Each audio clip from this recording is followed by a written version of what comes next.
When Ford of Britain launched their new D-Series range of trucks, they had 5 years of development behind them. Then they decided to try one more mammoth trial of strength on the roads of southern Russia, a long and exhaustive run over the worst possible conditions. The convoy of 3 of the new trucks, plus a new coach and 3 cars from the current range, headed across Europe for the Ukrainian capital of Kiev. From Kiev to Sochi on the Black Sea, and then back again on a reverse route via a dozen Russian and European cities.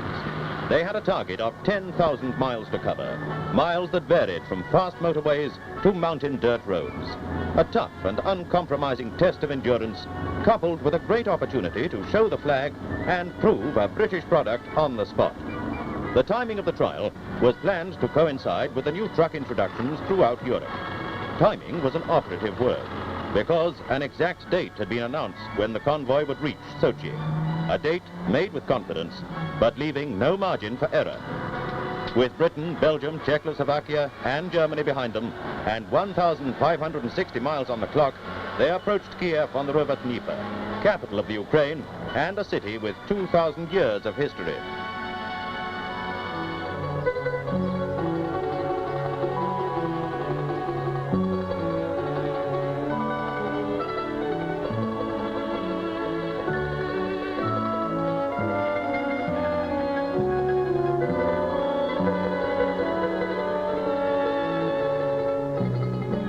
Here were the inevitable contrasts between historic buildings and the rapid development of new housing projects. One of the largest cities in the Soviet Union, Kiev is a great cultural as well as industrial center. It boasts 8 museums, 4 large theaters, plus concert halls and numerous centers for sport and recreation.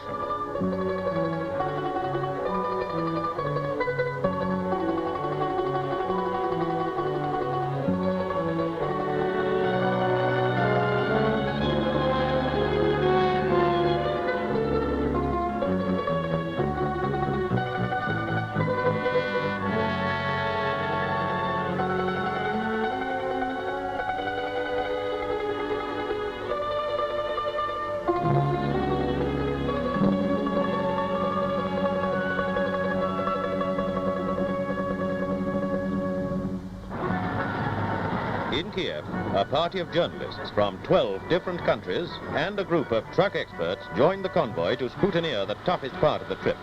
If the trucks failed, they would fail before 30 of the most influential people in the trucking business.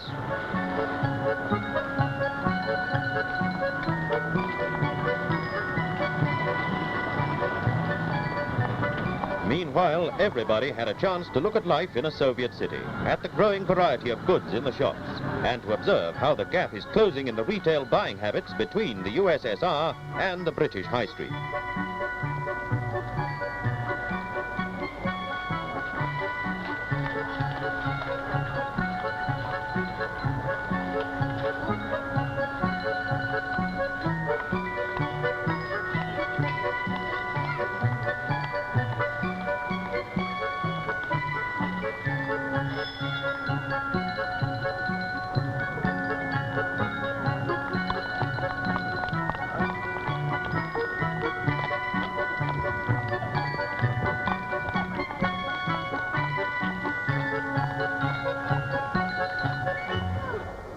The Ford visit coincided with the Kiev May Day parade and provided some lively pictures for our cameraman and the press party.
With the whole city out on the streets and the parade now over, there was a ready-made crowd to inspect the cars that had come with the main convoy.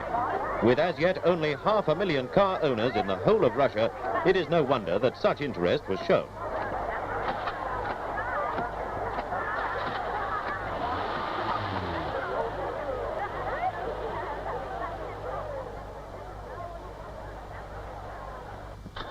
The stay in Kiev was all too brief, but sightseeing and souvenir hunting were soon to give way to the major part of the trial, the long haul across the steppes of southern Russia and up into the Caucasus Mountains, through Kharkov and Rostov-on-Don, down to Tbilisi and then to Sochi, the Brighton of the Black Sea.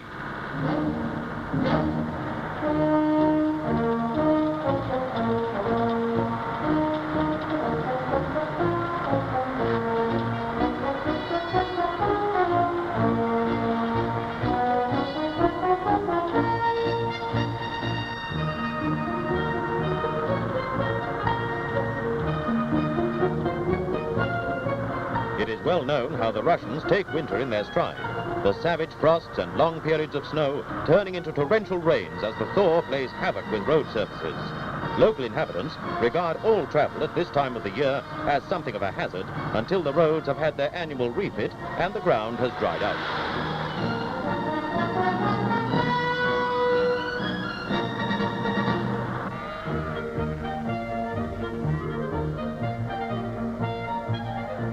Fuel consumption was particularly good, in spite of a lot of low gear work.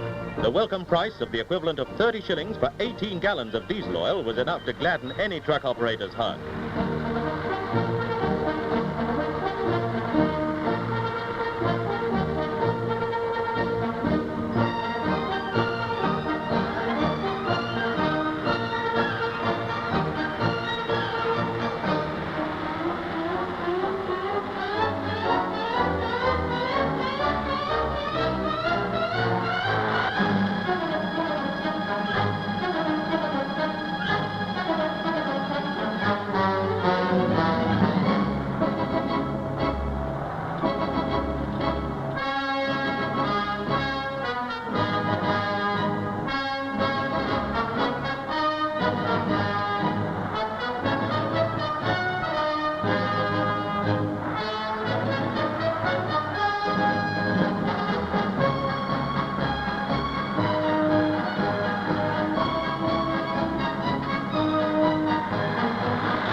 At a lunchtime halt, with the truck cabs tilted for inspection, there was the usual crowd of interested spectators, and a chance to distribute information about the trip.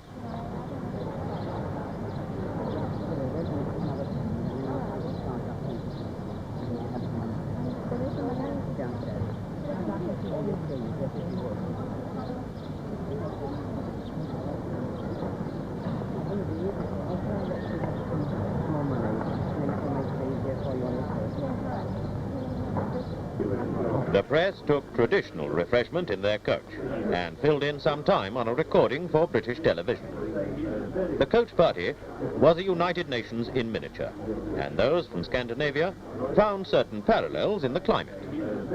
All agreed, however, that the roads were some of the most rugged they had ever experienced.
The convoy arrived on the target day with just 60 seconds to spare, 1 minute to midnight. Everybody got up next morning to the expected sunshine and had their first glimpse of the Black Sea. Like many of the seaside resorts of the world, Sochi was once a fishing village. Now that the Russian people have more leisure, annual holidays are the thing, and a large industry has grown up to meet this demand with all the accompanying expansions of hotels, holiday camps, and recreation amenities.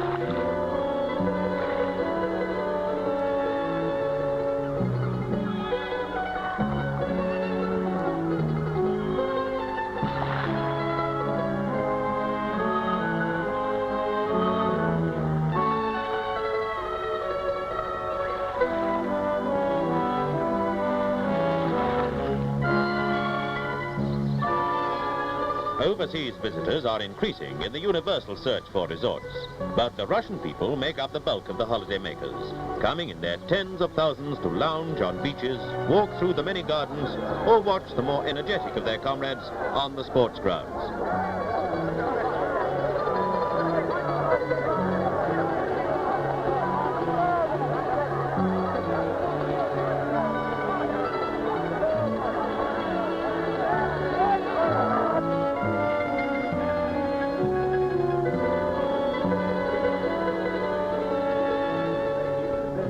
Gifts were presented at the meetings held with Russian trade delegates and transport executives.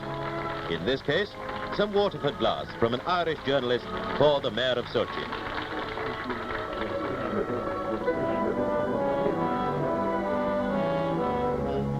Great interest was shown in the trucks and the enterprise behind the operation. From top-level government officials to the man in the Russian street.